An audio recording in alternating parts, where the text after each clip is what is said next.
Hello and welcome to our panel on the TCT or Transcaucasian Trail. We are Transcaucasian Trail. We are so thrilled to be joined by four panelists from an incredible organization. They are a very special partner of EarthCorps. We have some EarthCorps alumni who came over, did our program, and are now back leading in different areas. We're really excited to hopefully welcome some folks from TCT potentially next year in our international program. Those applications are still open if anybody is interested in joining from all over the world. We have a really cool program. Ia actually was just one of our most recent graduates of this program and has also been serving as one of the summit coordinators, making this event possible.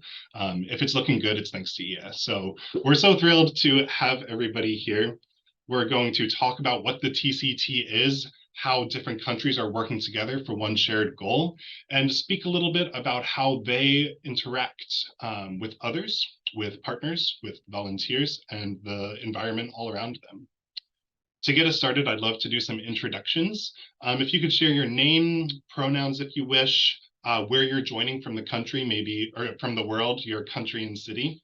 And if you have any history with EarthCorps, feel free to throw that in too.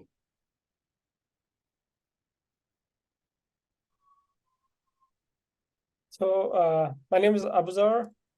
I am from Azerbaijan, live in Baku, and I am a Bachelor of Environmental Engineering. And I joined TCT last year and just before the start of the summer season. And now currently my role is Program Manager for the Caucasus Conservation Corps. So my name is Zia. I actually joined TCT as a volunteer in 2019, but then I got more and more interested in the work they were doing. So I started my master's in nature conservation and forestry. And a year ago, I joined Transcaucasian Trail as the Caucasus Conservation Corps Program Partnerships Manager in Georgia. And yeah, as you already mentioned, I was in EarthCorps and gained some really cool insights to bring it back to Georgia and implement them in our region. Hi, everyone. My name is Meagan. I'm the Executive Director of the Transcaucasian Trail Association. So my role is to support and coordinate work across the whole region, working with this amazing team here.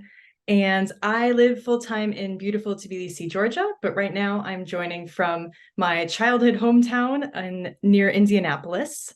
And I've been involved in TCT since 2018 when I first came over as a volunteer and fell in love with the project and stayed and led trail crews and continued to grow within the organization. So really thrilled to have seen that growth happen in many ways, thanks to partnerships like EarthCorps, who supported the professional development of many of our team members, and really looking forward to this conversation today. Hi everyone, my name is Meri and I'm representing TCT Armenia. I'm from Goris, Sunnik region of Armenia, and my role at TCT is a project coordinator. I joined TCT in 2022, but I had also previous experience with another organization, which is People in Need. It's a Czech organization which was building the Legends Trail in the Sunnik region. So I was coordinating the project, and that is when I met TCT folks and Trails for Change crew, and then I started collaboration with the organizations. Thank you so much for organizing this event. Awesome. I'm already hearing, I love having panels. You start to hear some common threads. And already hearing from two of you that you started as volunteers and now, whoops, here you are. I think it really shows the power of getting out there, getting involved in something, maybe outside of your comfort zone, or maybe just something you're interested in. Suddenly it can become such a big part of your life, your career. It's really cool to hear. Right now I'm in Seattle, Washington, and we are severely missing the sunshine. Right now it's getting dark so early and the sun is not up by the time I'm at work. So to just kind of warm us up, get the conversation started, I would love to hear if you have a special memory of a sunrise or a sunset. If there's maybe the special people you were with or the special location you were at, maybe just a fun memory about the sun. I can start because there's, oh no, sorry, Abu, you go ahead. No, okay. You were first, yeah. Okay, the first one that came to mind was in 2019. I was leading my first trail cruise, and we organized a like backpacking hitch where we were reblazing a really large section of the TCT. So about 70 kilometers, through 5 different villages. And one stretch that was more remote actually required camping. And so, we hauled all the blazing tools and some of the basic trail tools up with us and spent a night near a pass. And it was freezing. This was early September at this point, one of the last trail crews that you could stretch for the season. And when we woke up at about 6 a.m. to start breakfast and the safety circle, we were greeted with this undercast where we were above the clouds, looking across the horizon of the Greater Caucasus, seeing the brilliant peak of Mount Ushba with its distinctive double spires lit up with the sun rising behind it. And I still get chills thinking about that. It was unreal. And sharing that moment with my colleague Georgi, who was an EarthCorps participant and my fellow crew leader, and the group of people that we were with was really special. I'm pretty sure I have seen the photos of that sunset. Definitely. I was so jealous of people who were there by the time. Yeah, my memory also is linked with the mountains.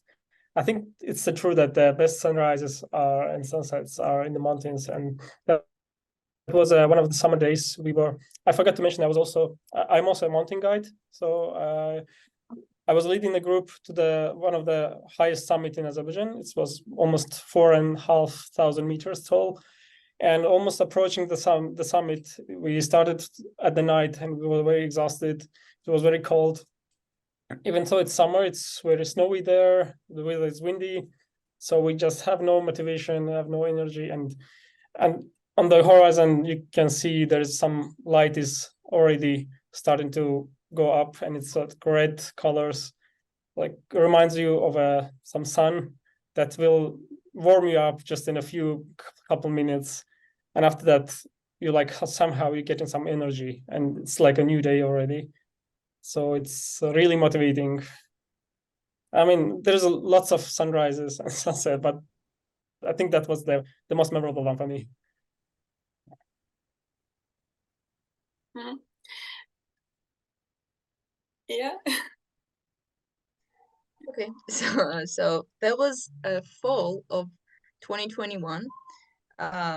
We wrapped up the season at TCT, and then with the volunteers and other crew members, I got friended with, went to a hike to eastern part of the country, pretty close to Azerbaijani border actually. This is one of the national park. The place is called Black Rock Lakes, and there are a lot of shepherds, or just people having horses, and they are offering tourists to carry their bags. And luckily there was a man who offered us for free to carry our luggages, and he was very friendly.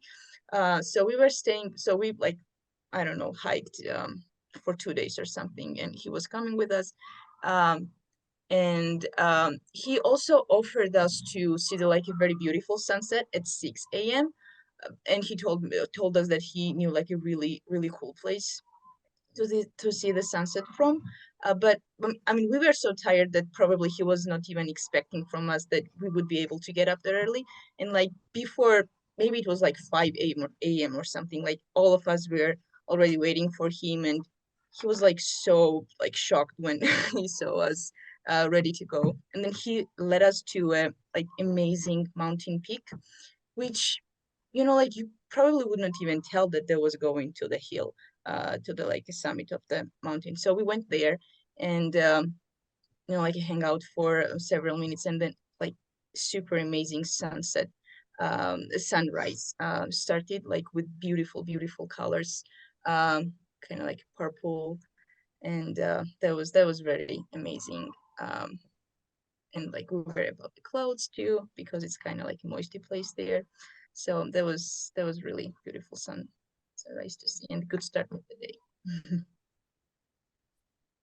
I'm not as experienced hiker as Ia, Meagan, and Abu, but I mean, I didn't have so many sunsets and sunrises on the TCT, but I remember a sunset in Dilijan National Park when we were organizing our Youth for Change Conservation Corps program, and the sky was just magical.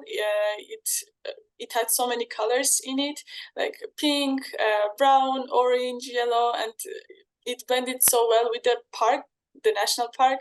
And yeah, I still remember the picture. Yeah. Amazing. We just had daylight savings change, but you're already all getting me dreaming of seeing the sun a little bit more. I'd love to dive in and hear a little bit more about TCT. Meri, I think I'll start with you. Who, what, where, what's going on? What is the TCT? What do you do? And who's coming together to do it? Yeah. So in the summer of 2017, Transcaucasian Trail had this amazing project in Armenia, and they gathered volunteers. And this is when also the Trails for Change organization started. I mean, the participants from the TCT also created this organization, and now the TCT, the Trails for Change, is a partner organization with TCT, and that is the organization that is maintaining and building the TCT. Like, our vision is a world-class trail, and we're doing our best to make it happen. Cool. Yeah, could I maybe throw it to you to tell us a little bit, like, what are the goals of TCT? What are you trying to do? Yeah, so like as Meri already mentioned, we are trying to build like high-class, well-maintained trail that connects like South Caucasian countries with two major hiking corridors. Like, first, that connects Greater and Lesser Caucasus Mountain, there for Georgia and Armenia, and the other one will connect actually. That's pretty theoretical still. Georgia and Azerbaijan, there for Black Sea and Caspian Sea. But we don't see the trails as like only like a road where you can walk with your dirty backpack, but we also see the trails as the way to like connect local communities to the travelers who would like to explore beautiful Caucasus Mountain, and to also get to know more about the culture, because that region is like pretty old and has like very rich history. And one of like main goal of the TCT, I would say, is also to increase the awareness, environmental awareness among the people, not only living around the trails, but also generally about like in the region, especially in the youth people. Like trails also bring economic benefits to people living around the trails. So we also see that like the trails to support local communities to stay if they want, and if they need an opportunity to stay in their like villages, and to keep the traditions they are doing, keep doing the amazing food they are doing, and whatever they are doing there. Awesome, thank you. You may have seen in the chat, Meagan offered to share some visuals with us. Would you mind pulling that up so folks at home can see? Absolutely. I'll just share a quick, can you enable that? Sorry, Ranzan. Oh my gosh, look at everybody. I'll just share a map of... How long have we all been on Zoom? And I know, right? to do these things. What year is it? Yeah, that was, I mean, Ia brilliantly summarized the goals and the mission. It's really about connecting people, connecting countries, providing opportunities for sustainable tourism in a way that ideally can benefit both the traveler who's having this experience and the host communities who are having an opportunity to share, their culture, their traditions, their food, and, benefit from that in ways that provide more opportunities for them over the long term. And about using the trail to foster this environment of caring about nature and having a personal connection with it so that people want to protect it. So hopefully you can see that map. This is an outline of the proposed TCT routes. So you can see here that basically we've created a giant intersecting trail. And part of the reason for that is actually to navigate some of the geopolitical challenges of the region, because there's a lot of closed borders, there's several disputed areas. And so to have a single trail that highlighted all of the different areas that we wanted to wasn't really feasible, probably won't be feasible for several decades, unfortunately. But in the meantime, what we've been able to create is thousands of kilometers of uninterrupted hiking opportunities. And you can see here, as you know, the trail goes through these areas, you can see a little bit on just the satellite imagery, the diversity of landscapes that we're talking about. You can see in the south in Armenia and in eastern Azerbaijan as well that there's a lot of desert. There's some really amazing canyons over there. You can see that it stretches into the higher snow-capped mountains of the Greater Caucasus. And along the way, this, you know, will eventually cross dozens of national parks and protected areas, hundreds and hundreds of villages, many of whom have their own distinct languages and traditions, and a lot of different ecosystems.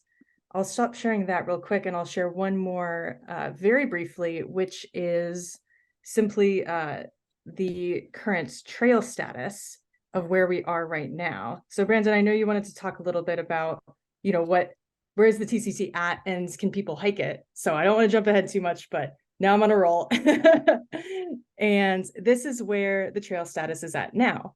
So you can see that from on the what we call the north-south route through Armenia and Georgia, that's about 1,500 kilometers of hiking that people are already out there doing. And there's parts of it that are still very rough. There's parts that need improvements. Ia can tell you a lot more about, for example, our program in northern Georgia, where we're building a brand new trail to connect two really beautiful regions. But people are out there having a great time, which is what the goal is. And we've also got this east-west route stretching from the Black Sea to the Caspian Sea. That's in a much earlier stage of development. Those dotted lines show routes that are proposed or actively being worked on.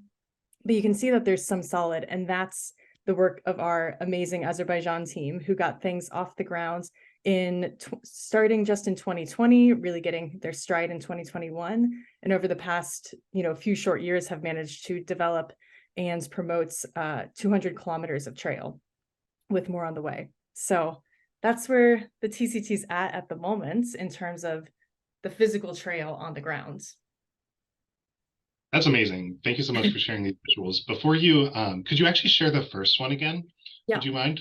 I'd love to jump in with some questions. I think something that is fascinating about TCT is how we have 3 countries that are working together to make this happen. I'm wondering if each of you could kind of describe on the map, and then maybe Meagan can highlight that area. Where are you physically on this map, your office, or where maybe your home is, and then also where are the places that you're seeing that work being done. I think it would just be cool for people to see the collaboration that's happening here, and how we have 4 panelists right here, but they're not next to each other. They're all over this region.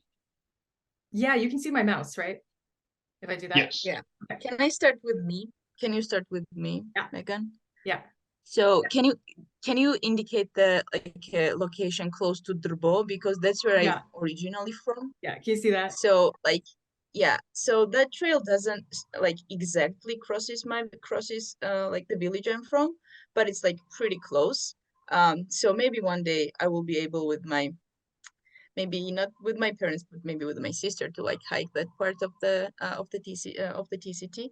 So currently I'm in Tbilisi though, because of the work and because of the university, I moved to the capital city. But I travel pretty often to the western part of the country. And I also want to highlight the Zeskho Valley, which is one of the toughest part of the Transcaucasian Trail. That's what Meagan mentioned. That's where we're building a brand new trail, planning and building from starting from scratch. And it's very close to the Great Caucasus mountain range, as you can see. So people can only work there maybe from in the best case scenario, starting from at the beginning of July till mid-September. In mid-September we had a snow this year. So it's pretty tough place to work on. And for the very first time when I went there and they started talking about trails that they wanted to build the trails there, it was my first time going to Zeskho. I was like, oh my gosh, those people are crazy. But it's actually happening. Like we've been working there for it's been like 4 years, I think, and it's going great, and like a lot of effort like put in it, and the trail is amazing. So it's like absolutely possible, but we just need more time and maybe also more resources. But yeah, I'm pretty sure that it will be done, finished pretty soon, and people will be able to walk, because it's like you have amazing view from there to the whole Great Caucasus mountain range. Yeah, if I can just jump in to add a little more detail on what Ia was saying to give some context for this map.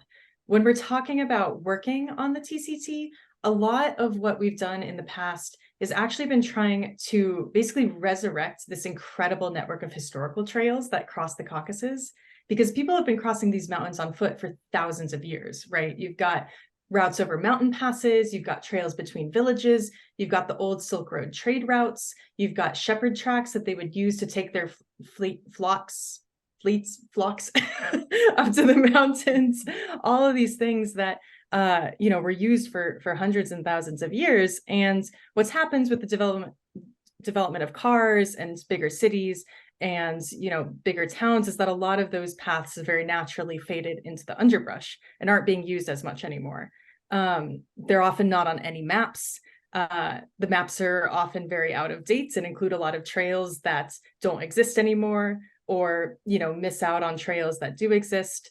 So throughout the region, we've undertaken really big mapping efforts to improve the data on the region, putting that all into OpenStreetMaps so that anyone who's hiking will find that information and be able to use it no matter what type of application they're using. And working to, basically reopen these old historical trails and make them safer, easier to navigate, and, available to hikers. But then we've also been undergoing these efforts, like Ia was just describing, of actually building brand new connections where there are none. And that's a much, much more labor-intensive effort. It's really rewarding. We're building probably the first, really nicely graded, truly sustainable trails that are designed for hiking in the region.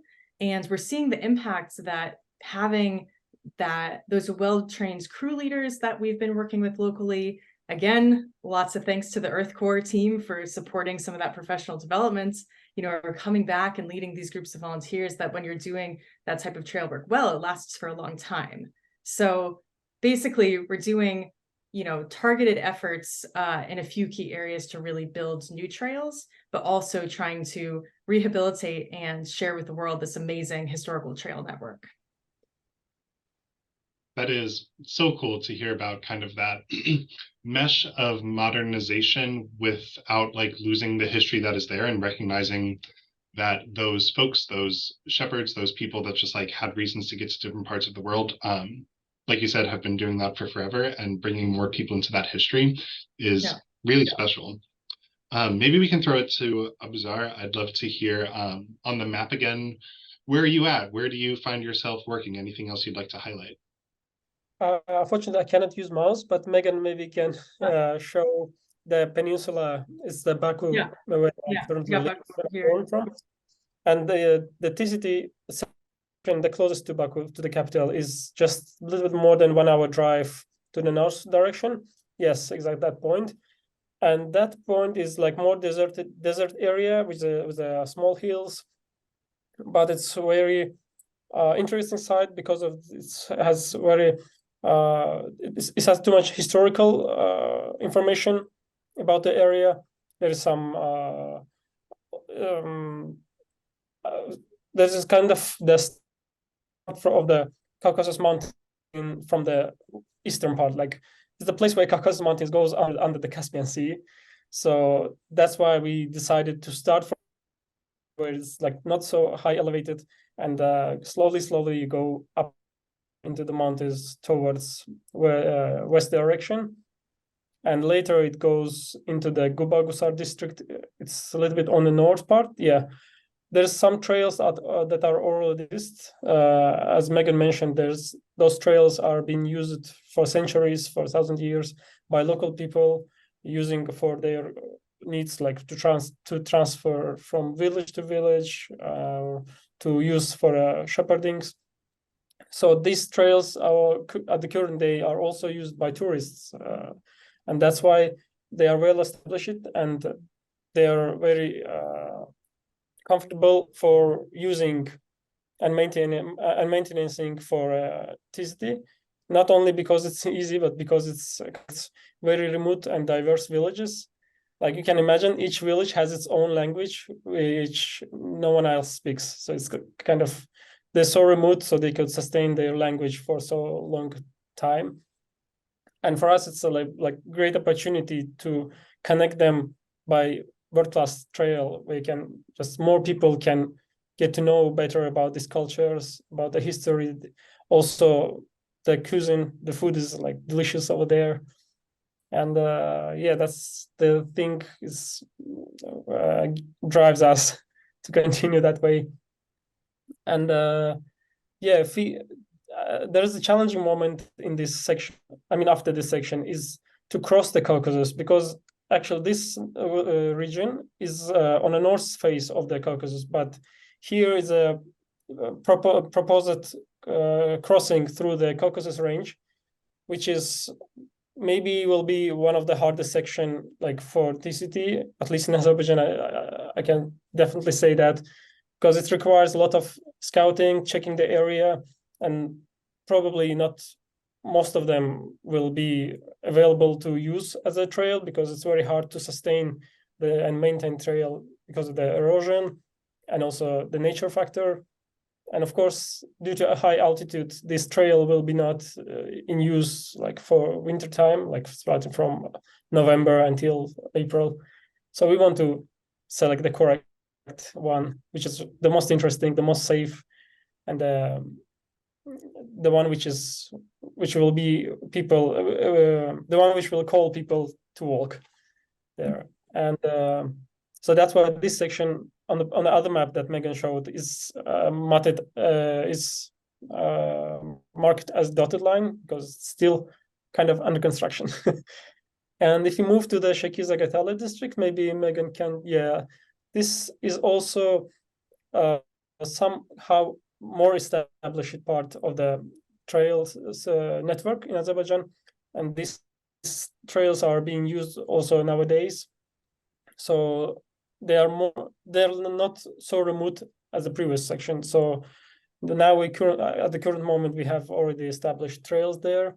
Also, we work very tight with our state tourism agency, and in 2021 we had an agreement, a mutual agreement to collaborate with them, and we are willing to contribute more into these projects to develop these trails. And later we have section which connects to the Georgian side. It's Zagatala-Balakan district, and on a Georgian side it's Lagadehi. And so I think, yeah, if you have any questions, maybe I jumped too fast for this region. There's too much thing I want to say, but I know the time is limited. So yeah. Every time any single one of you is talking about something, my mind is just like racing with all these questions I want to ask, because it's so interesting to me. But I'm going to save that for a minute and jump to Meri. Could you, the same thing, just kind of walk us through some of your sections? Yeah, so I am from Sunik. It's the southern region of Armenia, from Goris. And as I mentioned earlier, there is the Legends Trail. It's like a 150-kilometer long trail, and some parts overlap with the Transcaucasian Trail. The TCT in Armenia stretches 830 kilometers, and it starts in the north from Lake Arpi, and it stretches to the south to Meri. And it is almost ready. Most of it is ready, and some parts are under construction and maintenance, and our amazing crew is doing their best to make the trails in Armenia more accessible. And all the trail is so nice, and it stretches through natural and cultural landscapes. Yeah. Awesome. So, I don't know where to go from here, but I want to start with you all have pointed out that there's so many different things happening. This is a geographically super diverse area. You're working in mountains and deserts. You're also working in historical trails. You're building some new trails. And as a result, I'm sure that each kind of place and even a diversity within those places requires some very specific tools or techniques or things that are really important to happen. So I want to ask kind of a two-part question. One is, are there any tools that are just like chef's kiss? They're perfect. Like wherever you go, this thing is going to be helpful because it's just great. And the second is there a tool that feels like so cool? Like you just like maybe don't get a chance to use it very often, or the thing that you use it for is just like, I just want people to take pictures of me, like watching me do this like really cool thing. So I want to do just like kind of a quick lightning round, just briefly. Is there a tool that you just love everywhere? And is there a tool that's like, I feel very cool using this? Maybe we can start with Ia, then go to Meri, and go from there. Probably the coolest one is pickaxe, because it's like very heavy. And if you're able to like hold it and use it on a like trail building, it's like your muscles are getting like a bigger, you know, just with like holding it. So it's kind of like being a little bit pro to be able to use that. But I feel like the most useful tool working in the mountains on a steep terrain, which is covered with the vegetation, because that's the type of landscape where we are mostly working on in Georgia, is probably a muckload, because it has the site that can cut the vegetation and like kind of like clean the area and then start digging the dirt. So that tool might be used for like both purposes. So maybe, yeah, that would be my answer. My personal favorite is the loppers, because that's the only tool I am able to use. But I saw that the youth that were participating in our educational programs were like fighting for Pulaski and McLeod. So yeah, I think those are the most fun ones. Yeah, I would agree with Ia as well, that the MacLeod is very useful, especially in the place where we work most. This tool is like have to be in our camp. Like it's gone very fast, because once you started to distribute the tools, MacLeod already left. There's not enough MacLeods in TCT. So easy. Pulaski and Pulaski. So versatile, nice. So essential, and so cool. It checks all the boxes. I love it. We've talked a little bit, we've touched on this. These are 3 countries coming together to do this pretty ambitious project. There's also a lot going on in the geopolitical sphere. There's a lot of factors that go into this that both make it an inspiring and cool and collaborative project, but I'm sure also create some challenges of cultural differences, of those other things that kind of get in the way of trying to do an ambitious project like this. Maybe we can start with Meri. I'd love to first hear, I want to focus on like the good. What is something that this cross-cultural collaboration maybe has brought you hope, or just like a favorite story of a time you've seen that in action, or something that can be celebrated about that kind of work?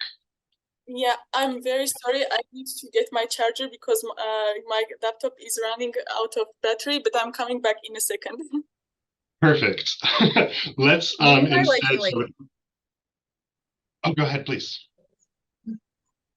No, like one kind of like introduction thing that I wanted to say is that like we're talking about the Caucasus region, which is not like a big, you know, geographically, but it's like really interesting and geopolitically interesting place, because it's not like the Central Europe where people can, you know, like travel without having passports with them. Like we have some frozen conflicts, we have some like ongoing conflicts. People from one country to another one sometimes can't even go, or you need like a passport, and some, you know, it's like pretty challenging, as you already mentioned, firstly logistically, and also like that logistical problems creates kind of the atmosphere that we're like so close to each other. But before joining the Transcaucasian Trail and the Caucasus Conservation Corps, I did not know anybody from Armenia and Azerbaijan. And Yerevan is like literally 5 hours driving from Tbilisi, and it's even closer to the mountainous part of Georgia where TCT has been working for several years. So like that's kind of like a good side of except for the challenges that it gives people a chance to, like young people from the region, to like gather together, talk to each other, and then it's like very important to have like a chance to physically talk to somebody. So now Meri's back, so maybe. Yeah, I completely agree with Ia. I really like how the TCT is connecting the regional youth and people, and is giving the mindset for conservation, for ownership of natural and cultural heritage. Yeah, I really appreciate that about TCT and the Caucasus Conservation Corps too. Yeah, I also can add that one of the challenging things in this thing is because there's different countries, even though it's one region, each country has its own regulation style, and like due to TCT goes through the national park areas, like some reserves, it's necessary to work together very tight with like government bodies that are responsible for the national parks, or like if there is a border control, or like some similar things that are limiting visiting of tourists there. So in each country, it's very different approach, and it's very different organizations, and that's why it's not easy to implement one's experience on another country. But the good thing is that trail work itself is a physical work, and it requires the same skills for all the countries at the same time. So it's a very good thing also to share, and our bilateral and trilateral events are very helpful at that, because Azerbaijan joined TCT far later than Georgia and Armenia started it. So it's like just a few years we started. So for us, it's very necessary to get more information from these two countries. How did they pass some specific challenges? So I think that's also a good point of collaboration between these countries. I love, even as you were talking, I thought about how I very much made these monocultures, that I was like, there are 3 countries here that are working together. What's that like? But you also shared earlier, within the same like region, there are multiple villages that speak different languages and have different cultural beliefs, and just like that, even more than just like these 3 countries coming together, there's a plethora of other cultures that are there. And I think it's cool to think about the ways that both those cultures get to be shared with one another. And that someone mentioned earlier about how like the ecotourism in some ways like allows a preservation of that culture, that allows maybe some other ways that can happen. And I want to ask specifically about that. What does that look like? What do you mean when you say that like this trail can help the preservation of some cultures? What does that mean? Maybe Abuzar, we'll start with you again. Yeah, there is a like tendency in the mountains villages that everyone tries to move to the lower part of the country, like to the capital city or to the big cities. Everyone is living their own house and their region for the profit. But actually, this project can benefit them, and so now we are showing people the opportunities that they don't have to leave their house, leave their homeland to another city to work for some unnecessary and unwanted jobs. So they can just stay in their areas in the mountains where they want to stay, and benefit from the trails, because the better is the trail, the more famous is it, the more visitors are coming, and the more opportunities the locals get. Like some of the people are already building the guest houses. Some of the people making their own house as a guest house. Some people selling some local made things, like there's someone sews socks, or like honey, or some like anything that grows in the mountains, but you can't find really organic things in our city. So it's very beneficial for them. And most of the people that we talk, they already can feel the difference. Like before, I mean, this hiking tendency started, and now. So we know even one family that already moved from their village, but when they see there's a demanding, the tourism is developing there, like people who are using the trails the number of them getting higher. So they came back to the village. So they like kind of now they're doing what they want and they benefiting from it even better than it was like years before. So that's the main beneficial part that we can already see, even if we have lots of trails that are not marked as ready to go, but it's already giving a change for those people. Yeah, we have a great example of a community being engaged in trail building and hiking in Armenia, and that is Artaban village. So we created some trails, and after that 3 guest houses popped up in a village which has 320 people living in it. And yeah, so everyone is just mobilized and everyone wants to get involved. We have 3 amazing crew leaders from Artaban, and it's great. People understand the impact of hiking trails, and they really want to develop their communities. One more thing that I would add generally about the Caucasus region is that supporting ecotourism and nature conservation effortlessly means also supporting cultural preservation, because wherever you go for a hiking, there's some historic site people have been doing, I don't know, like things centuries ago. There are churches, there are some historic sites, there are archaeological sites. So giving people a chance to go there, it already means that you help that a culture to be preserved, to be kept, to be promoted to the people it might not be able to be reached to them. So I think that's the same for not only for Georgia but also for Armenia, Azerbaijan, and all the other places in all around the world where there are mountains and where people have been living for centuries. Yeah, absolutely. And people are usually very proud of the cultural sites around their village for good reason and excited to share that with the world. Yeah, I mean, for me, it's really about giving people options, right? Of course, if people grow up and they want to move to the big city and pursue a different career, they can, and that's great and wonderful, and they can do that. But there's a lot of people who feel like that's their only option, like Abu was saying. And so having some type of alternative income where people can stay in their hometown and make a good living and continue to do something interesting, I think it's just a way of expanding those options so that people can choose for themselves a bit more.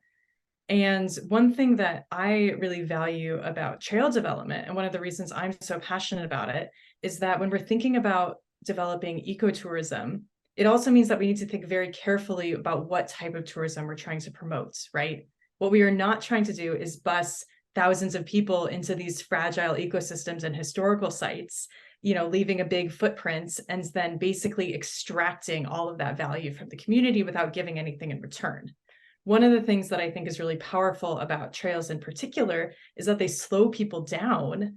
And when you're walking, you're way more likely to stop and talk to someone, to have an actual cultural exchange that's two-sided, where you're sharing something about your home and they're sharing something about theirs, and you actually get to know each other on a person-to-person level, which is so easy to do when you're walking in the Caucasus because people are so hospitable. And we want to support that kind of traveler mindset that can hopefully ultimately sustain this for a much longer time and make it a positive experience for the hosts too. It's something that's really important to us. And I think slow travel and trails are one of the most powerful way to do that, and a way to kind of bring out the best of travel. I love that. We had earlier in the day today, we had a panel all about trail building across the world. How do techniques look different? How do you navigate regulations, goals, priorities? And one of the things we talked about was this triangle of like competing priorities, which we've touched on a little bit. We want tourism. We like, this is so important and can be really great for these regions. We want to see sustainability, that we love people coming in, but we don't want so many people to come in that suddenly what makes this area special starts dying. And then the third piece of that is accessibility. We talked about what does it look like to make trails that disabled folks are able to access? What does it look like that there's so much importance of having these big adventures, but also we want to have people to have good access to green spaces and other outdoor places kind of across the world without necessarily the like, I have to backpack for forever, like maybe people with mobility issues or other things that we just like want people to have access, because that access can also transform people's actions and attitudes toward the environment. So we've touched on this a little bit already, but I'd love to hear what ways or strategies do you have individually or organizationally when you're thinking about those competing priorities, that you want things to, that ecotourism, that sustainability, and that access for folks to get there in the first place? Do you feel that tension in your work? And if so, what are some ways that you navigate that? Maybe we could start with Meri again. I want to skip this question. That's totally fine. How about Abuzar? Could we start with you?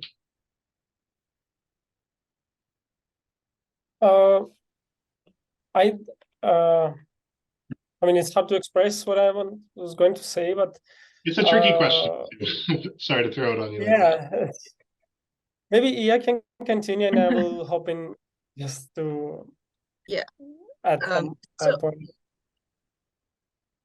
Yeah, so the tourism is like becoming more and more popular in the Caucasus. So I do agree on you that, you know, like promoting tourism for economic development and ensuring like a long-term and environmental and cultural sustainability of the region is like very tricky thing to balance. But I think that the way we are doing it is that like the manner generally, it's like bringing stakeholders together, and especially local people, and involve them in whatever you are doing. So that's probably like a very important thing to do, and you can go deeper and deeper and like make that engagement and involvement more reasonable and meaningful. Probably the second thing we are trying to kind of like balance that like sustainability is that we're running educational and volunteer programs, and all the volunteer programs on its own is already an educational one, because we're promoting the idea of sustainable trails. We're promoting the idea of, you know, like being in the nature, but also talking to local people who are living around whenever you are going. And also maybe the kind of infrastructure we're developing in the mountain is like one really good indicator for the sustainability, because when we are building non-invasive trails, we are trying to, not only we are trying to, but it's like visible and noticeable by everybody that it's like that all the trails that we have built have like very sustainable design. Therefore, we don't, you know, like interfere in the nature too much. And it's like a very low impact trails. So yeah, I think that those like three things kind of like balance a lot how we see sustainable development of ecotourism in the region, and how are we contributing to that. I want to dig in a little bit deeper into one of the things you, I'm sorry. I want to dig into that, then I'll throw it over to you. You said about involving these local people too in the work that you're doing. And some of that I'm sure looks like just talking to them, getting to know them, ensuring that like you're not going on important land, or maybe some of those other things. But can you talk about what that involvement looks like? Are those people volunteering on the trail? Is it just like a collaboration of you and those folks to make sure it's going well? Like, what does that community involvement look like for the places that this trail is passing through? So I can tell it for Georgia, and I'm pretty sure that there are like a bunch of examples in Armenia and Azerbaijan too. So that like community engagement that is like more like country scale is our volunteer programs, because we basically build all those trails with the volunteer efforts. We have volunteer programs that we run for the whole summer, and we invite, young local people who are like outdoor enthusiasts. Maybe they are not, but they want to become. Like we teach them and explain them what is TCT, what we aim, how we are gonna do that, what we have already done, what we are planning in the future, and then teaching them and explaining them what we are doing, how to be in the nature, how to survive there. So that's like a thing that is like spread in the whole country. So it's not specifically for the people living around the trails, but for people and families who are living around the trails. We launched the program. We launched the Svaneti Business Association program. So Svaneti is the region of the name in the northern part of the country, where like a lot of like a big part of the TCT trail goes to. So there are like a lot of people living around the trails because that trail goes through the villages. So we launched that idea of Svaneti Business Association, which means that we aim to connect travelers to the local people, local service providers. It might be guest houses, might be guides, might be like horses, might be, like a food tasting, anything. What people are offering to the travelers. So we are connecting those people and the travelers with Transcaucasian Trail passport. So the Transcaucasian Trail passport has like a QR code, which any traveler can get in our offices. That is also in Estia and also already in Tbilisi. So they can scan the QR code and have an access to the different service providers that are like existing along the trails. And the only thing that the only kind of profit that we get from them is that the travelers can have 10% discount on those service providers. But on the other hand, people like those are mostly like old people, have an access to the great amount of hikers and the travelers who are going to the region. So like a lot of more and more people are getting interested in that idea. And it's also a great way for us to like find the kind of little spot to go and talk to them and to engage them even more meaningful and even like a big scale things that we'll do in the future. That's so cool. That's our trail passport. Oh my gosh. Thanks, Meagan. So cool. And there are like a lot of cute like stamps that like with the names of the different villages. So it also can be a nice souvenir you can take and show your grandkids or whatever. Oh my gosh, as an avid sticker collector and lover of just like little icons and symbols, I just think that's the coolest thing. I love that so much. Meagan, before I throw it back to you about what we were just talking about, I just wanted to see, does anyone want to jump on to what Ia was just talking about? Cool. Throw it back to you like I promised before. I just wanted to dig into what Ia was saying a little bit more. Oh, it's all good. That was a very interesting direction. So I'm happy to keep going that way, or to talk more about the triangle of, was it ecotourism, sustainability, and accessibility?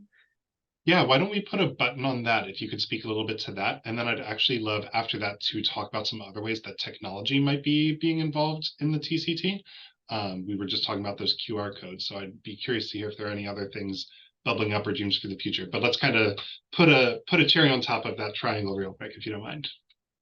Sure. Yeah. I mean, this is something that I think about all the time. So, and like anyone working in this sphere, it's a constant tricky balance where, you're kind of leveraging one side of the thing and you don't want it to get off balance because that could ruin the whole bit of it. So it's something really essential to keep in mind. I think we've got a couple key strategies to try to keep that balance moving in the right direction. And so a couple of them are spread to our outreach. Ia talked a lot about our work with local volunteers, our outreach in the villages along the trail. There's also the piece that I can speak a little bit more about because it's a large part of what I end up doing on a daily basis, which is the outreach to the mostly international hikers who are coming and using the trail. Now, the actual trail users are a really diverse group of, the local villagers who use it on a day-to-day basis for just doing their regular tasks. Domestic hikers who, there's been a big boom in all three countries of people getting more into hiking and backpacking and camping and climbing, especially during the pandemic and continuing after. But the TCT, we've got this large English-speaking audience and, many people coming from around the world. So I also consider it part of our mission and duty to try to direct those people in a positive manner and to really try to educate the hiker audience about where they're coming, how to engage respectfully and how to think about their hiking journey in a way that they can really use it to not only have a great experience themselves, but to support the people that they're meeting. So we really encourage people to stay in local guest houses, not in big hotels that are popping up, to think about what they're spending money on, go shop at the village market rather than the big grocery store, and you'll usually have a much nicer experience. And that money is staying in the village rather than, getting funneled back into the capital city. And, a few things like, here's some basic conversational phrases. Take the time to learn some and you're going to have a much better time because people really appreciate it, right? And some of the basic cultural things to know. And part of, trying to create a really well-built, sustainable trail, like Ia mentioned, is that if it's built well, you're going to minimize the environmental impacts of people being there because they're staying on the trail, they know where to go, they're able to plan their day in a way that if they're camping, they have enough time to find, a campground that isn't going to exacerbate environmental issues and things like that. And then the other piece, well, one of the many other pieces that we're thinking about when it comes to those strategies is just the nature of the long distance trail itself. So two things about that. The first is that one of the goals of the long trail is to spread people out. What we've seen in all three of these countries is that we're starting to see the development of a few different tourism hotspots, because those are the things that are continually referenced on every single travel blog. They're the ones that the government has all of the beautiful photos of and continues to promote. And that's just what you see people, reading about and then coming for time and time again. So part of our mission is to spread out, the benefits of tourism to more communities, all of whom have something really special to offer, whether that's their own language or a special dish, or just the fact that they live in a beautiful place and are hospitable people and are excited to talk to you because they haven't seen many hikers before. And so that hopefully, we can reduce some of the pressure on the hotspots that are starting to see much more traffic and spread out some of the benefits. And the last thing I'll say is that when we talk about, thinking about accessibility, right? We're talking about this long distance trail. This thing is going to be 3,000 kilometers. How many people are going to go hike that whole thing? Very few. Okay. There are an amazing special audience of thru hikers who commit to doing this journey for several months, and they are having an amazing time. And I think it's so cool and so wonderful. Having had that experience myself, I wholeheartedly recommend it. But we know from the experience, both on our own, as well as looking at other trail organizations around the world, that is not the vast majority of our users, right? The vast majority of people out on the TCT are people going for day hikes, people going on weekend trips, or maybe up to a week, doing guest house to guest house stays, or maybe doing some backpacking and camping. And one thing that we've really been trying to move towards is making sure that our information and our resources are serving all of those different types of users, because there's been this perception of the TCT as a really intense, long-term, hardcore thing. And it is, but not all of it is. And we want to make sure that we're really starting to reach all those different audiences, because the more people come and use the section of the trail, the more people care about it, the greater likelihood, this whole pyramid has to succeed. So we're putting a bit more focus on day hikes, section hikes now, thinking about what sections would be great for parents with small kids, which is a question we get a lot, and trying to expand that side. In terms of the physical accessibility, the trail work that we're doing is really aimed at improving that. But I'm going to be honest, the Caucasus are incredibly tough mountains. most of the historical trails are super steep and go straight up. You know, they're pretty demanding. And so we are trying in some concentrated areas to make those more welcoming and accessible for folks of different ages and ability levels, but it still has a long way to go. We're excited about making progress on that front.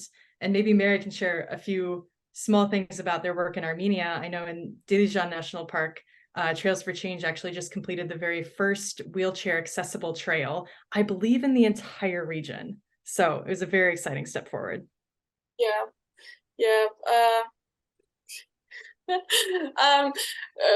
Actually, like, I'm more concentrated on the educational program, so I don't possess much information on the accessible trail. But yeah, it is the only one in the region. It's the first. Yeah. So it's starting, you know, it's there bit by bit, and hopefully we'll see a lot of folks out using it, and it can provide some momentum to have more investment in that area. We're getting close to the end of time, so I want to just like rapid fire a couple of questions. The time has gone so quickly. Meri, can we throw it back to you? You just said you're involved in the educational programs. Can you tell us a little bit about that? Yeah, so in Armenia, we have two programs. One is Youth for Change Conservation Corps and the CCC, which is the regional one. And we are organizing like educational programs for the regional youth. There are weekend camps, longer camps, like 10-day camps. And then we have the exchanges between Armenia and Georgia, the crew leaders. We had a crazy schedule in Armenia. We started in April and we finished yesterday with our educational programs. If you're interested, I can go into details about the weekend camps and the longer camps. Yeah, could you tell us a little bit about like maybe the age groups that you work with for those camps and what maybe some of the goals are for those camps? So the weekend camps aim at engaging teenagers and youngsters who are not aware of hiking or trail building, camping, and that is more promotional. We want them to learn about this, and if they're interested, if they want to continue working in the field, they are offered the longer camps, like the Youth for Change. So the weekend camps are the demo version of the longer camps, and then they come and study not only trail building but also first aid and safety, adventure tourism, firefighting. They explore caves, and after that, if they excel themselves, they are offered already a job. They are involved in our seasonal paid activities. So this is kind of a cycle that we created in Armenia. And also, thanks to the CCC program, we're able to send our best trainees and crew leaders to Georgia to get the international experience and come back and manage crews in Armenia. That is just the coolest. Thanks for telling us a little bit more about that. I want to, since we mentioned technology, I want to throw it maybe to one person to talk about that a little bit. Then I have two questions that I'd love to get like a rapid fire, everyone answer the question. We talked about QR codes and the use of the passports. I think that's so cool. Are there any other ways that TCT has been leveraging technology? It could be on the administrative side or out in the field somehow. Maybe to address logistic challenges, or maybe just, I don't know, something like that. Do you see any other ways that technology has been informing your work? I can talk a bit about that, if that's okay. Yeah. One of the huge things that we've been using technology for is the mapping efforts and the real-time communication with hikers who are out using the trail. So over the past couple of years, as I mentioned before, we've put a huge amount of work into improving the OpenStreetMap database around the region and to making sure that the corridor around the trail is accurately mapped. There's still, you know, some major gaps to go, but particularly in Armenia, where there was a huge push, you know, that has improved dramatically over the last 7 years. And now when you're on your phone looking at Gaia or OpenStreetMap or Maps.me or whatever you use, you're seeing, I think it's like a 5-kilometer corridor on either side, including the streams, the water points, all of these things. And what we've started doing over the past year, as more and more people started getting out on the trail, and we had this small but really dedicated crowd of people who were through hiking it. In this early stage, they were up for navigating, particularly in Georgia, where there were the informational resources were more limited. They were up for giving it a go anyway and giving us feedback and helping us out. So we ended up with this pretty big crowdsourcing effort to collect data on water points, guest houses, good camping spots, the local village markets that weren't on the map. And through people basically submitting the coordinates of whatever they came across, we've built out the interactive hiking map to include all of this information, which is now an incredible resource that anyone next year can come use. And we've been using CalTopo for a lot of both the maps that we share with hikers, as well as coordination within our teams. So we're doing scouting projects where oftentimes there will be multiple groups of people going out to a region and doing some exploring, doing some trail assessment and making notes. So, over recent years, we've developed these systems to kind of collaborate on maps, to share data better, and to plan these types of projects, which has just been enormously helpful and something that we're going to continue to invest in going forward. Awesome. Thank you. Can I add Please. something? In Armenia, we have an organization which is called AR Trails, and it is creating augmented reality. It is adding the trails, information about trails in video, audio, and 3D version. And it has a more educational purpose, and it is aiming at the youngsters because nowadays there is a tendency for them to use technologies. So yeah, that is kind of a way we are incorporating trails into new technologies. Should probably mention satellite messenger and drones too. So in the mountains there are not cell coverage everywhere. So due to the safety concerns, we just can't let people go and say goodbye. So we use satellite messenger a lot for logistical purposes. And also this year, one of our crew leader had a drone. And we use drone for assessing the terrain as well as for video and photo promotional purposes. So it might be a good thing to have the drone maybe in the future, especially when we start gathering information about alternative trails and not all the mountains and hills are accessible to go and scout. So that can save a lot of time and energy. How about I also remember that, we were talking about trail cameras, kind of like sensor detectors that can count a number of the people who are using the trails. So that might be a not very expensive thing and kind of easy thing to do in the future. That seems pretty reasonable to do. It's so cool to hear about some of those new ways that technology is informing and shaping some of the work that people in environmentalism are doing. Thanks all for sharing a bit about that.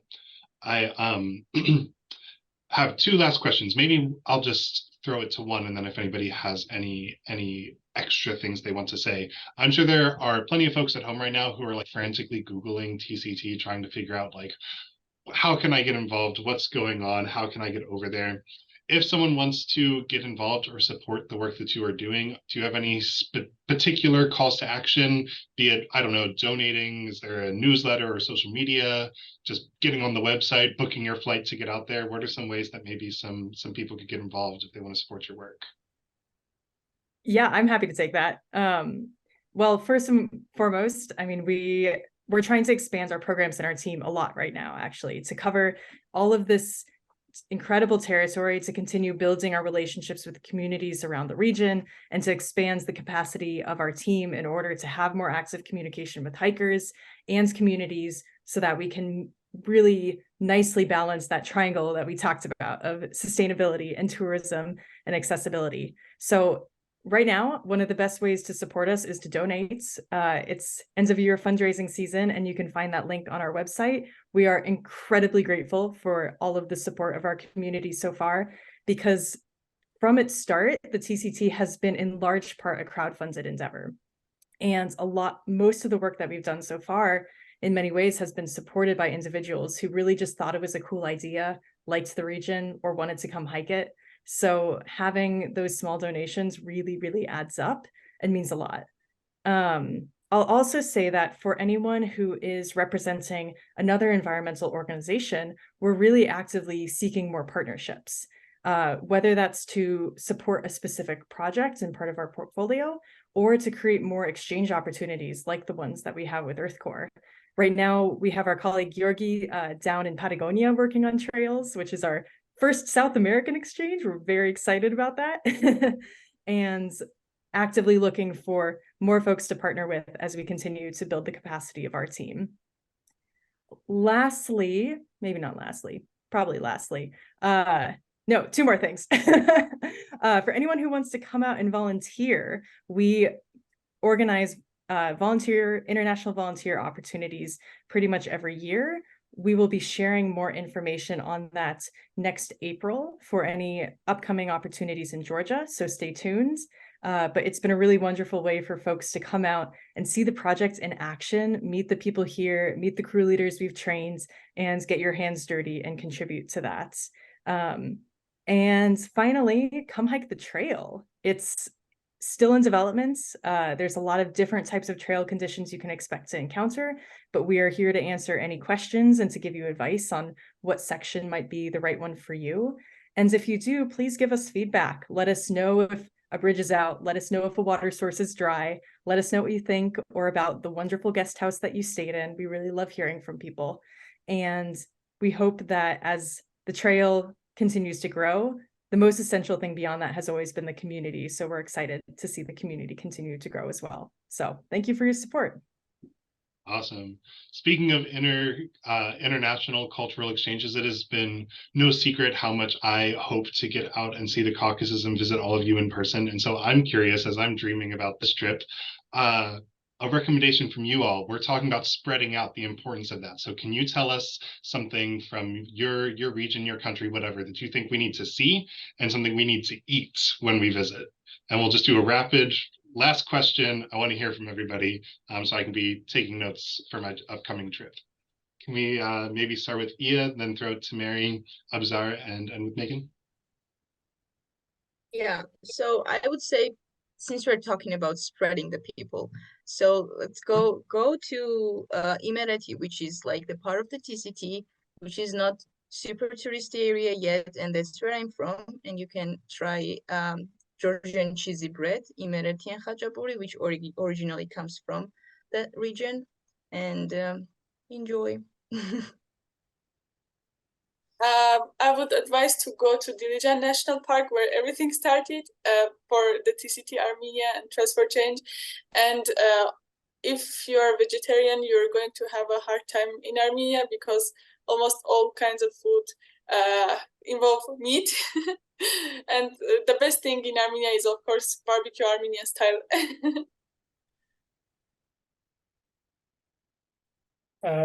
In Azerbaijan, I would recommend to visit Sheki-Zagatala Gah district. It is, because it's far from Baku, not too much people goes there, so you might not even see a lot of hikers there, but the nature is like wonderful. And it's so much great views from those mountains. And in the mountain villages, in the like tiny local village houses, you can be hosted by a local family and be fed with a food which is called hengal, but it's not the Georgian hengal, it's a little bit different. So the meat goes on top of the leaves of the dew.